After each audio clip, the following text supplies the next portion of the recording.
Hello and good evening. Prime Minister Narendra Modi has dedicated a renovated Jallianwala Bagh Memorial Complex to the nation during the 75th year of its independence and reminded all citizens of the sacrifices which were made by martyrs to free the nation from British colonial rule. We will get you all the updates on the landmark event in Newsnight tonight and tell you also all about the new look memorial as well. We'll also be talking to experts about the US hitting back at the Islamic State Khorasan with a drone strike to avenge the Kabul airport attack and its implications. But first, our headlines. Prime Minister Narendra Modi dedicates the renovated complex of Jallianwala Bagh Memorial to the nation, says every historical monument associated with independence is being remodeled, recounts how a lot of people have been evacuated from Afghanistan under Operation Devi Shakti along with Sarups of Sri Guru Granth Sahib, recalls the painful events during partition as well. US carries out a drone strike targeting an Islamic State attack planner in eastern Afghanistan, says target killed in the airstrike. White House says next few days of evacuation operation are likely to be the most dangerous, advises American citizens to avoid coming to the airport.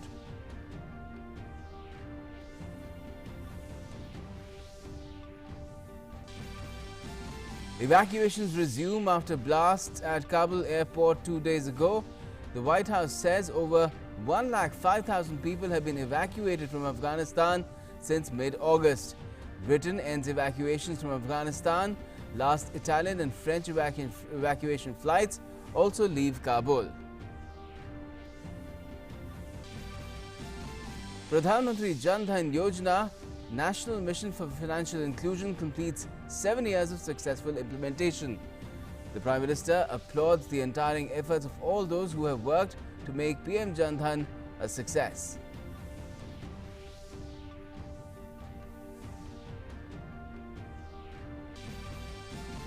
The government introduces a new registration mark for new vehicles, Bharat Series BH, to facilitate seamless transfer of vehicles. The scheme to facilitate free movement of personal vehicles across states and union territories upon relocation.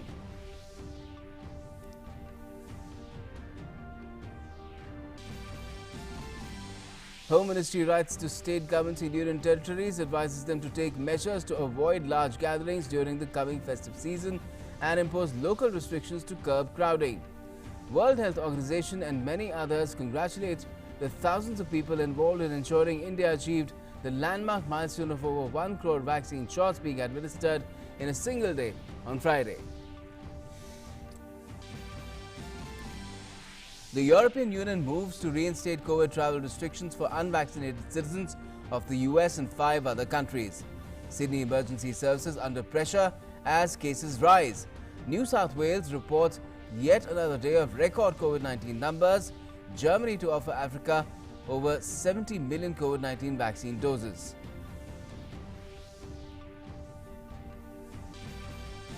In sports, England leveled the series 1-1 against India with an emphatic win at Leeds. India lose 8 wickets for 63 runs in the morning session on day 4. Joe Root and company crush India by an innings and 76 runs. Ollie Robinson clinches a fifer in the second innings. And at the Paralympics, Bhavina Patel is all set to take on Chinese Ying Zhao for gold medal in table tennis women's singles class 4. Prime Minister Modi extends best wishes to Bhavina for the big event.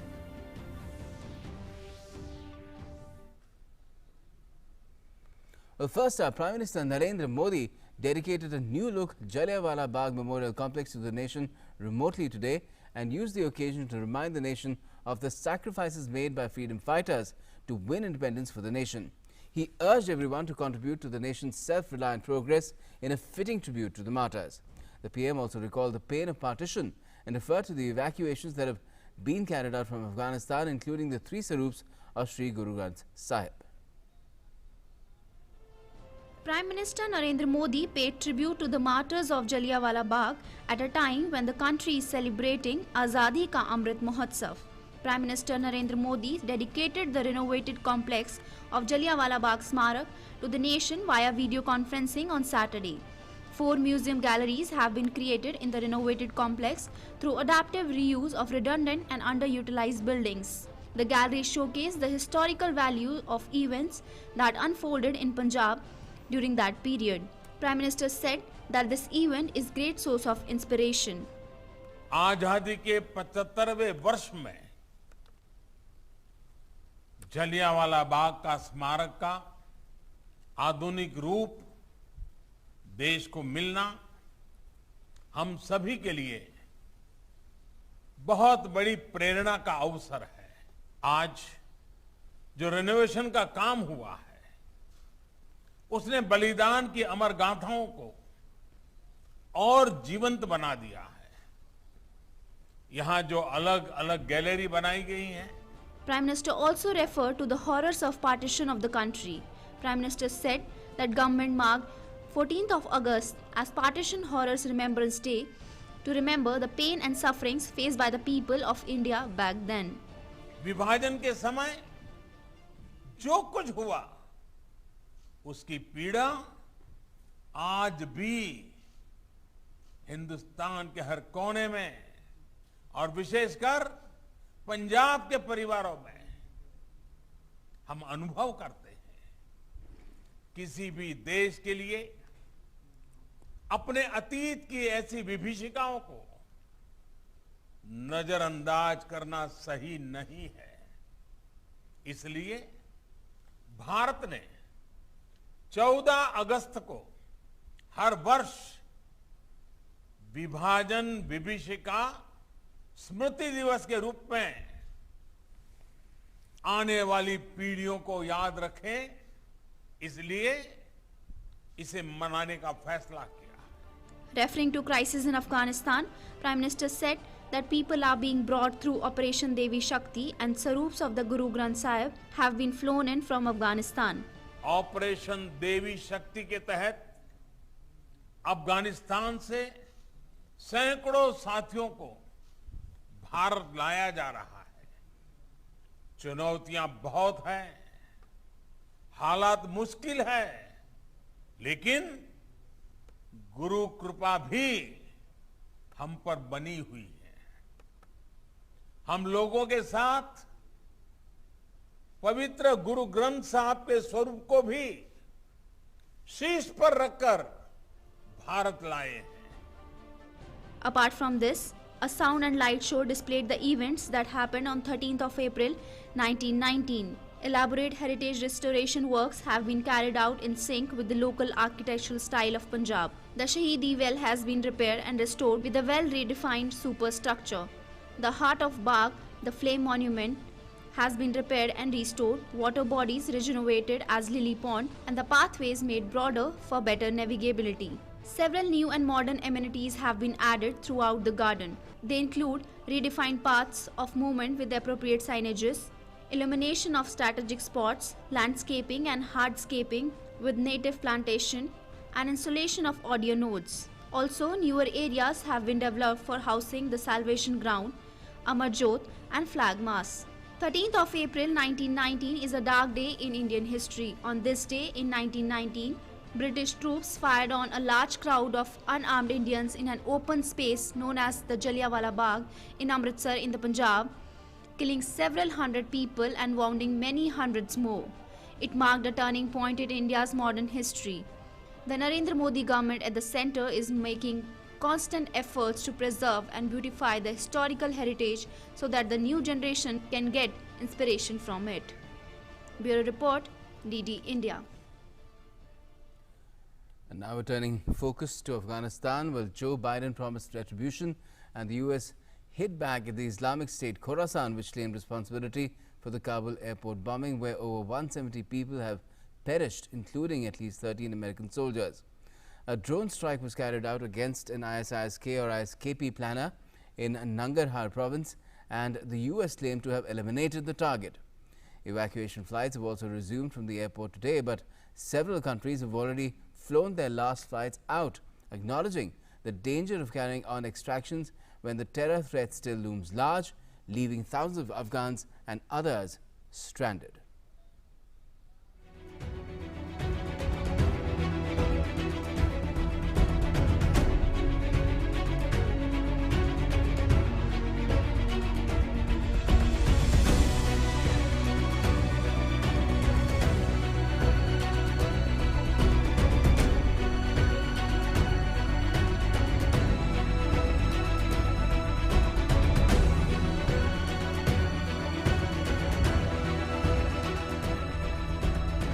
Evacuations have resumed in Afghanistan after two blasts that killed scores of people outside the gates of Kabul airport on Thursday evening, with troops on alert for more attacks. US Embassy in Kabul advised American citizens to avoid coming to the airport and reaching its gates. The White House said the next few days of the evacuation operation till the 31st of August were likely to be most dangerous. Is the retrograde period of the mission, and what that means is that this is the period of time when the military, commanders on the ground, and forces begin to move not just troops home, but also equipment home, and that is often a very dangerous part of any mission. But in this case, they're also doing that while there is an ongoing and acute threat from ISIS-K. Early in the morning, United States launched a drone strike against an Islamic State attack planner in eastern Afghanistan this morning. US Central Command Public Affairs in a statement said that US military forces conducted an over-the-horizon counter-terrorism operation against an ISIS-K planner. The unmanned airstrike occurred in the Nangarhar province of Afghanistan. Initial indications are that we killed the target. We know of no civilian casualties. French President Emmanuel Macron said that Islamic State is still a threat. During his visit to Baghdad for a summit hosted by Iraq, the French president reiterated his government support for the fight against terrorist group. We all know that we shouldn't drop our guard because Daesh remains a threat, and I know the fight against those terrorist groups is a priority for your government. I want to renew the commitment of France to be on your side within the coalition. In another development, UK ended its evacuation from Afghanistan. The first of the last remaining flights carrying British troops from Afghanistan arrived at RAF Brize Norton in Oxfordshire. British Prime Minister Boris Johnson on Friday said that he would do his utmost to help any people in Afghanistan who are eligible for resettlement but whom the British armed forces are unable to evacuate from Kabul airport. What I would say to them is that we will shift heaven and earth to help them get out. We will do whatever we can in the second phase. But the crucial thing is that the Taliban authorities, the new government, however it's composed, have got to understand that if they want to have engagement with the West, if they want to have a relationship with us, then safe passage for those is absolutely paramount. Australia said it is committed to bringing at least 3,000 people from Afghanistan over the coming weeks and months as part of the earlier announced humanitarian program. So over the coming weeks and potentially months, we will be committing to bringing 3,000 people here from Afghanistan as part of our humanitarian program. So that work is underway and it will continue. A suicide bomb attack on Thursday claimed by the Islamic State Khorasan on the crowded gates of Kabul airport killed scores of civilians and US troops, throwing into mayhem the airlift of tens of thousands of Afghans desperate to leave the country. Since 14th of August, US has evacuated and facilitated the evacuation of approximately 1,09,200 people. The Taliban seized power in Afghanistan earlier this month from a US-backed government, sending thousands fleeing and potentially heralding a return to their ruthless rule 2 decades ago. Bureau Report, DT India. And just as you saw that flight departing, the last Italian evacuation flight has also left Kabul late on Friday, carrying Afghan civilians as well as Italian diplomats and military officials. 2 Air Force C-130J planes took off from Kabul carrying at least 58 Afghan citizens who arrived in Italy at Fiumicino Airport on Saturday, and the Joint Evacuation Task Force, as the JETF, which since the 13th of August has managed the evacuation operations on the ground. The military personnel's arrival in Italy is scheduled for the beginning of next week at Ciampino Military Airport in Rome after an operational stopover in Kuwait. Italy's military has airlifted over 4,800 Afghans out of the country, including 1,453 children, the Defense Ministry has said, as part of an international evacuation effort after the Taliban unexpectedly seized control of the capital earlier this month. And that brings up our In Focus tonight, which is IS-K peril in troubled Afghanistan and what it means for the country, the region, the US. And to talk about it, we have G. Parthasarathy with us, former senior diplomat. We all know who is, and frequently he comes on our channel as well. Good evening to you, Mr. Parthasarathy, and Lieutenant General Satish Dua, retired former 15 Corps commander in Kashmir and Chief of Integrated Defence Staff, is also with us. Good evening to you as well, Lieutenant General Dua. G. Parthasarathi, if I could first ask you, in terms of how the US has responded to the attack, the using a drone from the Middle East to kill the target, unspecified target, what does this indicate for days to come in terms of there still being a huge terror threat at the airport itself, building up to the 31st of August from the ISK? Look, the terror threat at the airport is a smaller issue. It is something to be over in 3 days. But what I see emerging is an attempt to shift blame for everything from the Taliban to other groups. And that for us is quite unacceptable. Yes, we have to look after, take action against all terrorist groups, and India will be supportive of that. But there are many of us who believe that there are some sorts of dealings going on between the Taliban and the US, by which the US has moderated its criticism of the Taliban, who are the prime culprits, and is focusing on the Islamic State. Now, as I said, the Islamic State are not made up of angels, and they are in a bitter turf war with the Taliban. So this is only to be expected. But the real, it's the Islamic State's capability to operate outside its borders is rather limited, and it's sort of a broken up organization with different groups in different parts of the country, and this is particularly one version of that, confined to the Iranian northeast. So yes, we should take it, but don't get too carried away with it. This will be the threat the Islamic State can pose has been manifested, and it is manifested as a source of rivalry with the Taliban, which is handling it. But let us not lift our or get too involved in this. Yes, we have to condemn the Islamic State, but bear in mind that we shouldn't be led up the garden path by the US changing gears on its dealing with the Taliban. Lieutenant General Dua, what do you make of the situation here, where there does seem to be some kind of an indication that a new enemy has been found and that is being targeted, whereas the old enemy right now, the focus is sort of shifted from the Taliban? Firstly, broadly, I do agree with what Mr. Parthasarathi just said about the different terror groups or trying to shift blame from one to the other. Essentially, in the army, we say that withdrawal is the trickiest of all operations, and this entire episode is proving it. The US withdrawal, done in a hurry as it was, it also is now throwing up a lot of wheels within wheels. Now, to add to what has just been spoken, when the US did some deal with Taliban, the present then Afghan government was not fully involved in that.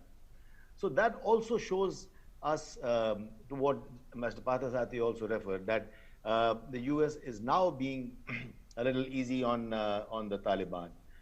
I want to make a larger point. All these terror organizations, today we are talking of only the Taliban and ISIS Khorasan, but also now LET has been emboldened, Jaish-e-Mohammed is making inroads there, and we know that these and many more organizations, all of them are linked somewhere or the other. The last point I'd like to make here is the battleground is in Afghanistan, but those who push the buttons are in another country. And correct, we have to keep a very close watch on this situation as it pertains to us, because apart from the evacuation and other issues that are ongoing now, we have to remember that last time around when this happened, the Mujahids were redirected by Pakistan towards our borders in Kashmir. And while the situation is very much different today in Kashmir, both inside and on the borders, but we still have to watch this issue as it could affect us. Okay. Why ISK could also be a worry, Mr. Parthi, is because it has had an appeal in the past, and it has a tendency to give birth to different modules or units, or just remotely inspire, if one can use that word, people to act in a certain way because of the kind of brutality that it acts with. Now that is a threat to perhaps the entire world, not just India, and there have been people in India as well who've felt that the IS has some sort of an appeal. Let me tell you one thing. There is no such thing as one Islamic state. This is the Islamic State Khorasan, and historically it goes back to the days of Khorasan, which is in northeast of Iran. You have different Islamic states for different Arab countries also. The Islamic State phenomenon itself started in Iraq. There again it arose from Shia-Sunni rivalries and various other things. So we are into a complex situation, and I'm sure government, as far as I know and have at it both in the PMO and MEA, keeps pretty clear, wide range of analysis, discussed, and then before it goes to a political level. So yes, this sort of split up is bread and butter for those in South Bloc and in the Cabinet Secretariat and in the Home Ministry working on these subjects. And yes, as far as I agree with you that to us, really the primary threat comes from Pakistan. The Taliban is associated with Pakistan. In fact, the present deal which has been signed by the Taliban with everybody else takes with the US primarily. With the US primarily, but yes, the Afghans are also involved. Takes into account different parameters for different states. This is not the sort of agreement it would give to Iraq. So you'll have to evaluate this holistically. But I agree that yes, these emergence of these radical Islamist organizations, I wouldn't call them Islamic organizations, is a threat to everyone concerned, and India should work with everybody else who will cooperate. But we should also be careful when others with whom we are cooperating and do strike a deal with the Taliban or someone else.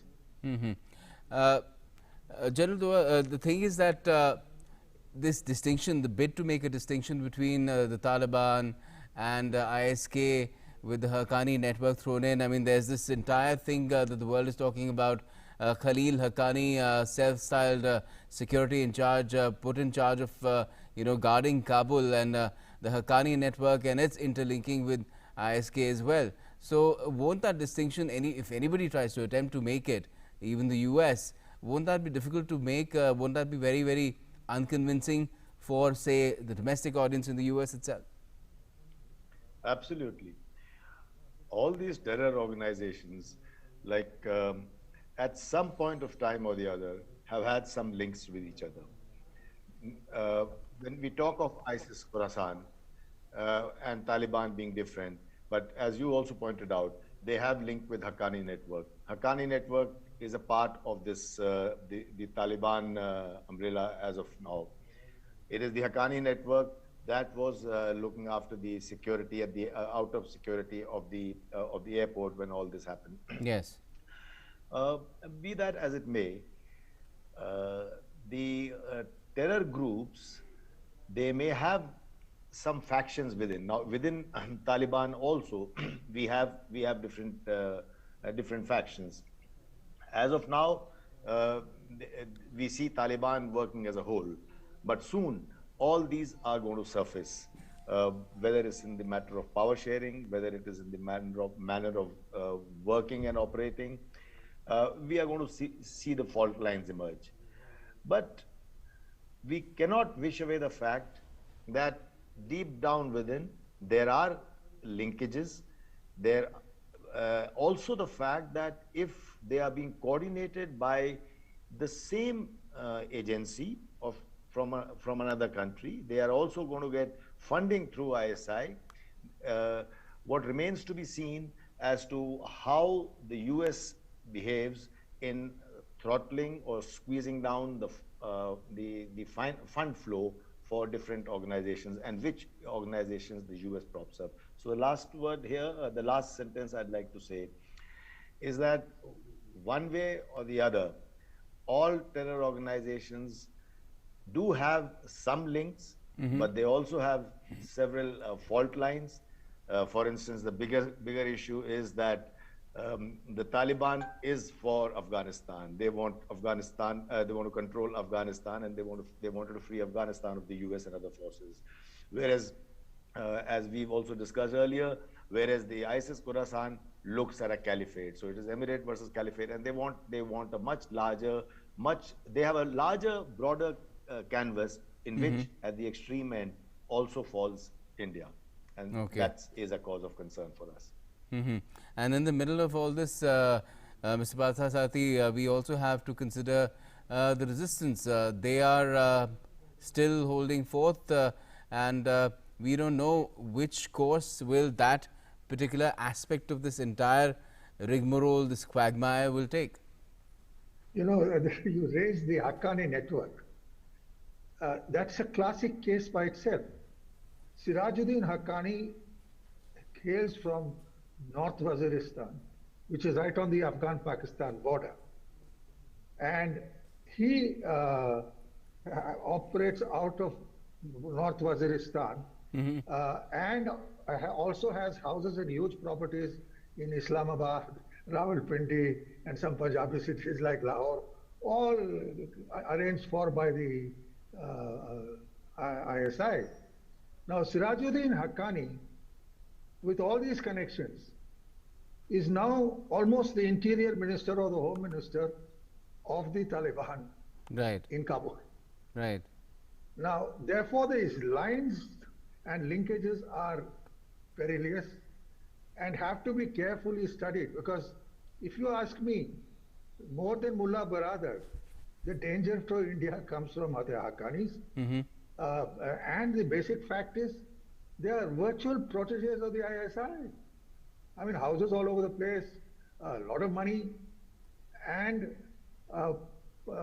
since they are also Pashtun, pushed upwards into Afghanistan for heading the home ministry there, and therefore the security setup. We are into a very complicated state. And what is worrisome to us, or at least to me, having been in this region and in both countries for a fairly long time, is these link-ups which are coming. And I'll tell you one thing, the ISI are very adept at it. No, never underestimate them. And because their focus is one, how do we pay back to India? And none of the others are not directly India focused. Okay, but that will still take some time to come, and we'll have to wait and watch very closely. That's what India can do at the moment, and see how things shape up, because there will be everybody speculating that there will be some kind of a power struggle within the Taliban, and we have to wait for that to emerge and then see how we can proceed. And the US too will have to choose one way or the other, because it's highly unlikely that they can just get out of there and then just let things be the way they leave in Afghanistan. That is something also that will prove to be difficult perhaps. But we'll be talking about this further on in days to come as well. So thank you for joining us this evening. Thank you very much. Thank you very much. Thank you very much. All right, now 7 years ago, the Union government launched a major initiative to ensure the economic empowerment of the nation's poor, women and farmers. Today, the Jan Dhan Yojana has ensured the opening of over 43 crore bank accounts with an average deposit of 3,398 rupees. The PM recalled the journey today and praised all those who worked tirelessly to ensure its success. A landmark scheme, Pradhan Mantri Jan Dhan Yojana, was launched on 28th of August 2014 to economically empower the poor. The scheme has completed 7 successful years on Saturday. Crores of rupees have been transferred directly to the accounts of the poor, women and farmers through this scheme. Prime Minister Narendra Modi expressed his happiness at the completion of the 7 years of Jan Dhan Yojana, and he praised all those who worked tirelessly to ensure its success. In a series of tweets, the Prime Minister said, "Today we mark 7 years of PM Jan Dhan, an initiative that has forever transformed India's development trajectory. It has ensured financial inclusion and a life of dignity as well as empowerment for countless Indians.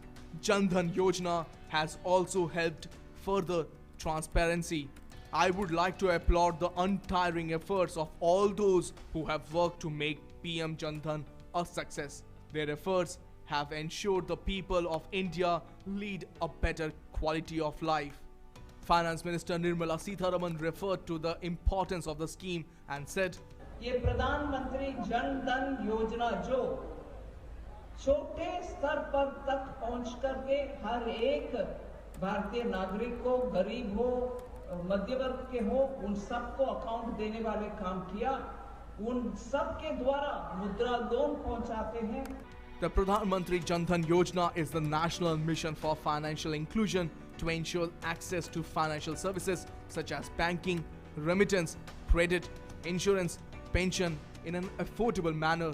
The number of total Prime Minister Jan Dhan Yojana account is 43.04 crore. 55.47% Jan Dhan account holders are women and 66.69% Jan Dhan accounts are in the rural and semi-urban areas. During the first year of the scheme, 17.90 crore accounts were opened. In August 2021, out of the total 43.04 crore accounts, 36.86 crore are operative. The average deposit per account is Rs 3,398. The average deposit per account has increased over 2.7 times over August 2015. The total RuPay card issued to PM Jan Dhan Yojana accounts holders is 31.23 crores. The number of RuPay cards and their usage has increased over the time. More than 43.04 crore beneficiaries banked under this scheme since inception, amounting to 14,06,231 crore.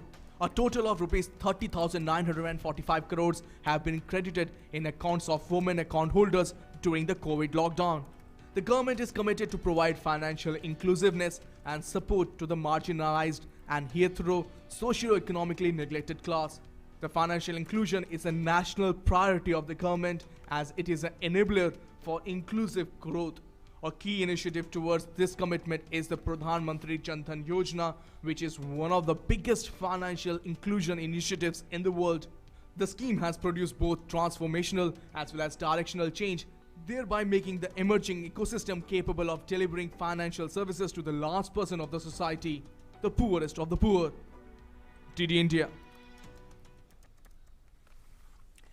Traditional medicines in the country got a big boost when President Ramnath Kovind laid the foundation stone of Mahayogi Guru Gorakhnath Ayush Vishwavidyalaya. Besides, he also inaugurated Mahayogi Gorakhnath Vishwavidyalaya in Gorakhpur in Uttar Pradesh, India's heartland state, which he's been touring for the last 4 days.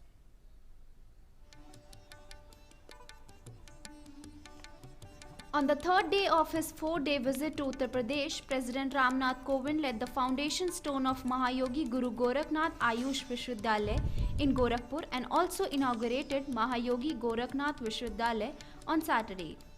President performed Bhumi Pujan amidst Vedic chants and then led the foundation stone of Vishwavidyalaya. In his address, the President said that the central government has taken several steps to promote Ayush. He appreciated the decision of Uttar Pradesh government to set up Ayush Vishwavidyalaya. Uttar Pradesh सरकार ने भी वर्ष 2017 में आयुष विभाग की स्थापना की और अब राष्ट्रीय स्तर की सुविधाओं से युक्त आयुष विश्वविद्यालय स्थापित किए जाने का सराहनीय निर्णय लिया है. President said that many traditional and non-conventional systems of healthcare and healing have been prevalent in our country since ancient times. President added that Indian medical practices have benefited millions of people all over the world today. He also noted that in the past 2 decades, the popularity of Ayush systems of medicine has increased across the country. It will be completed in 36 months at a cost of Rs 300 crore in 56 acres of land. Uttar Pradesh Chief Minister Yogi Adityanath said that emphasis is on the education of traditional medicine in Uttar Pradesh. यह विश्वविद्यालय अपने पहले सत्र में ही nursing के विभिन्न पाठ्यक्रमों के साथ ही आयुर्वेद और पैरामेडिकल के अनेक पाठ्यक्रम को लेकर के इस नए सत्र में ही प्रारंभ करने जा रहा है और अपने आगामी 5 वर्षीय कार्यक्रम के लिए उन्होंने अपनी प्रस्तावना अभी से सबके सामने प्रस्तुत कर दी है. Speaking on the occasion, the President said that the country's new education policy shows the way to follow the path shown by Swami Vivekananda and lays the foundation for all-round development of youth. राष्ट्रीय शिक्षा नीति 2020 में भी शिक्षा के उद्देश्य के बारे में ऐसी ही परिकल्पना की गई है. इसमें कहा गया है कि शिक्षा से चरित्र निर्माण होना चाहिए. शिक्षार्थियों में नैतिकता, तार्किकता, करुणा और संवेदनशीलता विकसित की जानी चाहिए और साथ ही उन्हें रोजगार के लिए सक्षम बनाना चाहिए. President is scheduled to visit Ayodhya from Lucknow by train on 29th of August, where he will launch various projects of Department of Culture and Tourism, Government of Uttar Pradesh. With Shailendra Mishra and Ramendra Singh from Gorakhpur, Bureau Report, DD India. Now, Defence Minister Rajnath Singh dedicated to the nation indigenously built Coast Guard ship Vigraha in Chennai, terming it as an important step towards achieving Atmanirbhar Bharat. The Raksha Mantri said the ship is a perfect example of a successful partnership between public and private sectors to realize the dream of self-reliant India as envisioned by Prime Minister Modi, and also a reflection of the significant improvement in India's coastal defence capabilities. Saying that public-private partnership is the way forward to achieving Atmanirbhar Bharat, Rajnath Singh highlighted that for the first time in the history of Indian defence, contracts for not 1 or 2 but 7 vessels have been signed with a private sector company. Which is about 100 meters long, is equipped with the latest technologies of the day.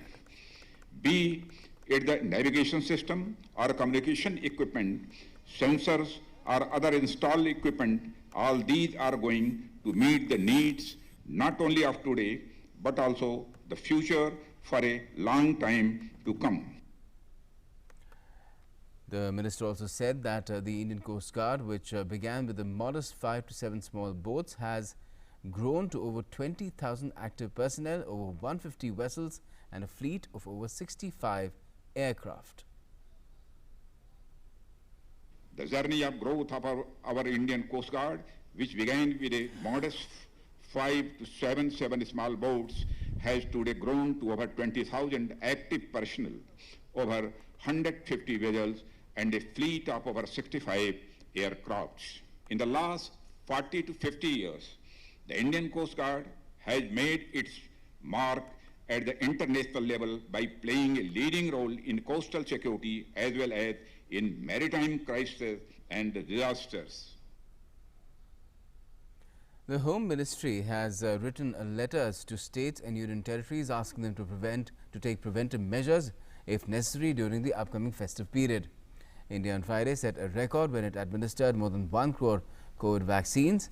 The WHO has hailed India's feat, but the need to keep the foot down on the pedal on the vaccination front remains paramount, as the country recorded over 46,000 new cases during the last 24 hours and over half of them were registered in Kerala alone. India continues to fight against COVID-19, although the cases are declining in some states, but surge in cases in some states still remain a cause of concern. With festival season round the corner, the centre has advised all state governments and union territories administrations to take suitable measures to avoid large gatherings during the festive season and, if required, impose local restrictions with a view to curb such large gatherings. The Ministry of Home Affairs has written letters to state and union territories to ensure compliance to the containment measures for COVID-19. The MHA order will remain in force up to 30th September. States and union territories have been asked to implement necessary preventive measures under the Disaster Management Act 2005. Besides, the Ministry of Home Affairs has also asked for strict and continuous compliance to the containment measures for COVID-19 management. India on Friday achieved another milestone in nationwide COVID-19 vaccination drive. More than 1 crore COVID-19 vaccination doses were administered under its nationwide vaccination drive in a single day. Vice President Venkaiah Naidu congratulated on this achievement and said, "Pleased to know that India achieved a new milestone by vaccinating more than 1 crore people in a single day. It is a stupendous achievement. My compliments to all the people involved in this massive vaccination drive and to those who got themselves vaccinated." The World Health Organization has also congratulated the country on this feat. WHO's chief scientist Soumya Swaminathan tweeted, "India achieves 50% coverage of adult population, 620 million doses administered, 10 million in the past day. Congratulations to the thousands of personnel involved. Vaccination along with public health and individual preventive measures will protect everyone." Following Delhi government announcement to open schools in phased manner, medical experts have cautioned against lowering guard against COVID-19 infections. Children need their neurocognitive effects, their physical health, their mental health. This also needs to be promoted. So we have to keep a balance. We have to ensure that our test positivity rate is is very low. It is less than 0.5% even. Because children, we have to save our children. Their safety is number one. Sustained and collaborative efforts by the centre and the state for 62 consecutive days now. 46,759 new cases have been reported in the last 24 hours across the country. However, more than half of these cases have been reported from Kerala alone. Minister of State for External Affairs V. Muralidharan has said that the Kerala government must focus on corrective measures rather than blaming people for the surge in cases.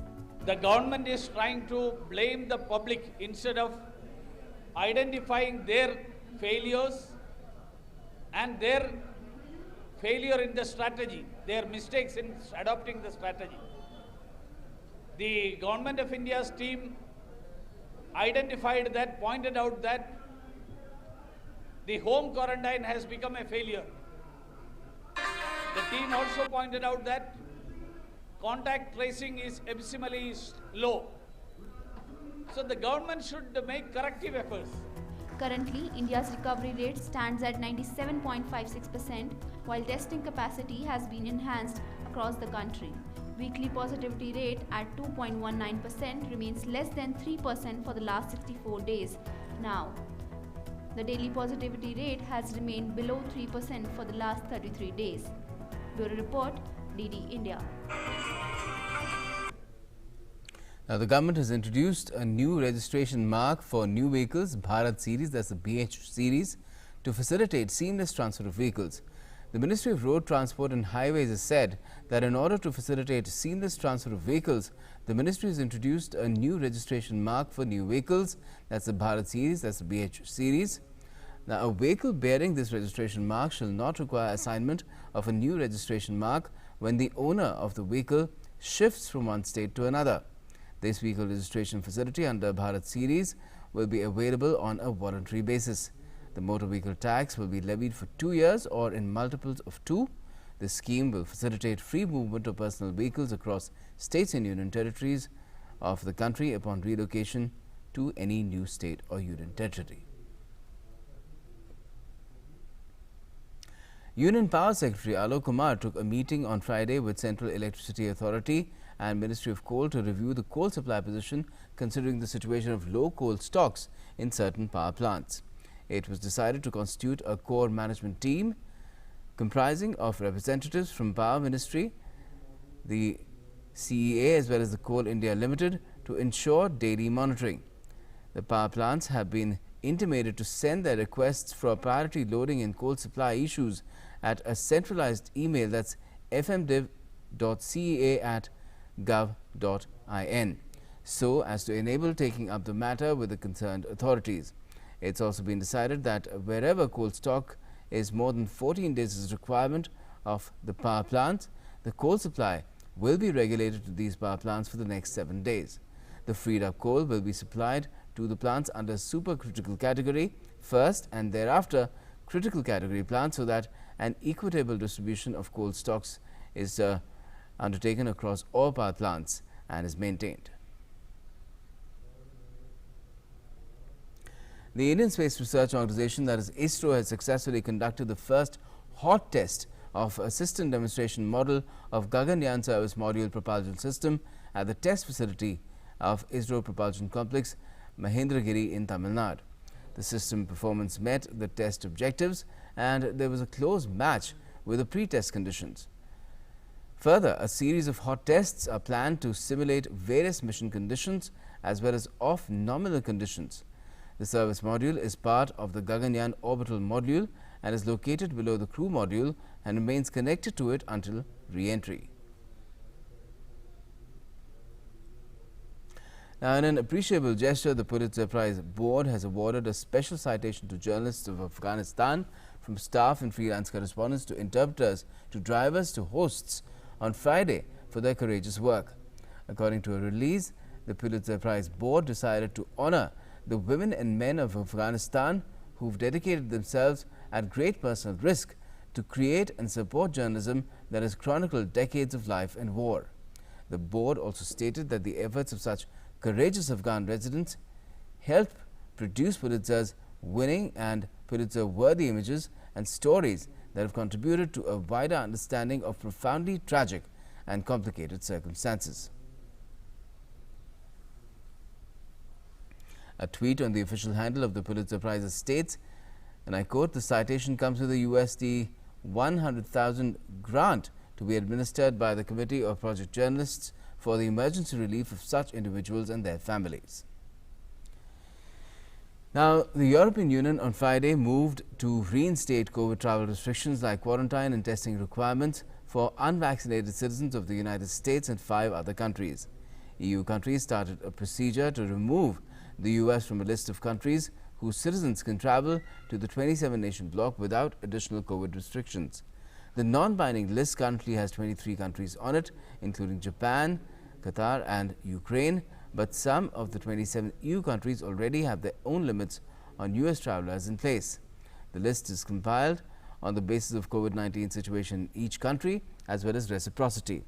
Despite EU calls, the US does not allow European citizens to visit freely, and the bloc has been divided between those pushing for equal treatment and those more reliant on tourism and reluctant to restrict US travelers.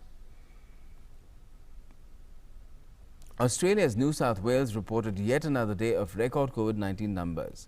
As the number of active cases in the state rises, calls to emergency services have also risen, and for the second time ever, NSW ambulance had a level 3 alert on Friday night, which meant the service's response to calls from community was impacted.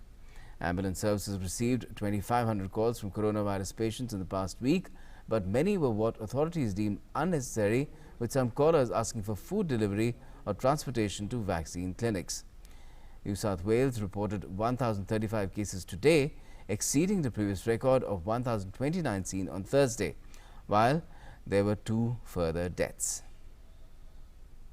Germany's Chancellor Angela Merkel has said on Friday they would make up to 70 million doses of COVID-19 vaccines available to African countries this year, marking an increase from the 30 million the country had previously pledged to donate. Merkel also said she was confident that there could be a transfer step by step of technology to allow production of COVID-19 vaccines in Africa. Several Middle Eastern leaders and French President Emmanuel Macron met in Baghdad at a summit hosted by Iraq, which wants its neighbors to talk to each other instead of settling scores on its territory. Statements by several heads of states, governments and foreign ministers underlined the importance of Iraq's political stability, as well as pledging to support Iraq through economic investment. Iraq's security has improved in recent years, but it is still plagued by big power rivalries and heavily armed militia groups. Competition for influence in the Middle East between Iran on one side and the US, Israel and Gulf Arab states on the other has made Iraq the scene of attacks against US forces and assassinations of Iranian and Iraqi parliamentary leaders. Heads of state attending including Egyptian President Abdel Fattah al-Sisi, King Abdullah of Jordan, Qatari Emir Sheikh Tamim bin Hamad Al Thani and Emmanuel Macron himself. Kuwait and the United Arab Emirates sent their heads of government, and Turkey its foreign minister.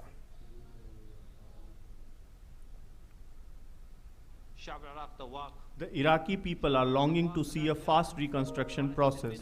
We opened the doors to investment companies from neighboring countries, from friendly countries, and from all over the world. We sensed great enthusiasm coming from everyone in support of these steps.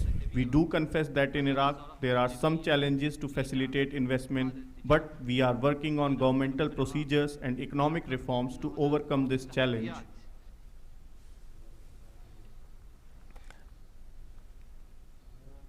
Earlier, ahead of a summit hosted by Baghdad, French President Macron met with his Iraqi counterpart Barham Salih in Baghdad on Saturday. Macron's trip to Iraq over 2 days also aims to support the regional dialogue, meet Iraqi political leaders and visit French special forces involved in the ongoing fight against Islamic State insurgents. Let's talk about sports and cricket now. Ollie Robinson bagged 4 wickets on the last day to complete his 5-wicket haul, and along with other bowlers led England to an innings and 76 runs win and to the levelling of the 5-match series against India 1-1.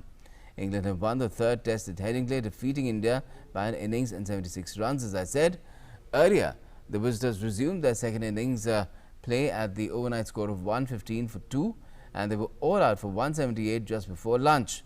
India lost 8 wickets, adding just 63 runs.